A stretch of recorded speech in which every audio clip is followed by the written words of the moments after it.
Hello everyone, and this is Edmond Mindaro's channel and here with another quick tutorial. At sa video ito ay tuturo ko on how to add shortcut website to Google Chrome homepage on Windows 11 or Windows 10. Alright, so without further ado, and let's go ahead. So ang next step ay kailangan lang natin i-open ang ating Chrome web browser. So open lang natin to. And then, pag ganito yung nakita mo mga kaibigan, so wala kang makita add shortcut button. So don't worry. So I'll give you some technique. I-click mo lang dito sa right side yung customize Chrome. And then, kailangan mo lang mag-scroll down and select mo yung show shortcuts. So enable mo lang ito. And then, makikita mo kagad dito yung add shortcuts. Kung paano tayo mag-add ng ating favorite websites or any websites, click mo lang itong add shortcut. And then dito sa kanyang add shortcut name, so kailangan mo lang ilagay dito yung name ng website na ilalagay natin. So halimbawa si Wikipedia.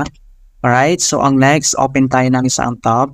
And then search natin yung kanyang link. So open natin yan. And then click natin yan. And then copy natin itong kanyang link. So copy. So once na-copy natin, so back tayo dito. And then i-paste natin dito yung kanyang link sa URL dito sa box, and then paste, and then click mo yung done.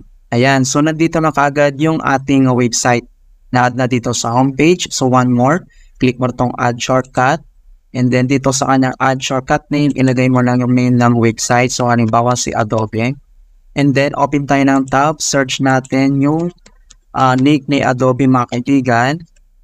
Ayan, so click natin to, and then copy natin.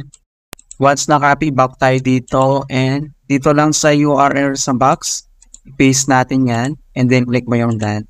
Ayan mga kaibigan, so ganoon na po kasimple kung paano tayo mag-add ng website sa homepage dito sa Google Chrome. Kung paano din natin ito i-remove. So very simple lang.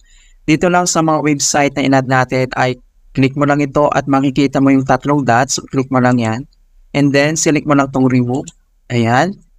And then next, ganun lang po makasimple mga kaibigan, select mo lang tong website na in-add natin. At automatic makikita mo dito yung tatlong dots, so click mo lang yan. And then click mo lang yung remove.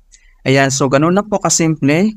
And hope na may natutunan ulit kayo mga kaibigan sa ating simple tutorial. If you find this guide helpful, please don't forget to give it a thumbs up and subscribe for more tech tutorials and hit the notification bell so you never miss an update. So feel free to leave any questions or comments below. We're happy to assist you. Thank you guys and see you in my next vlogs.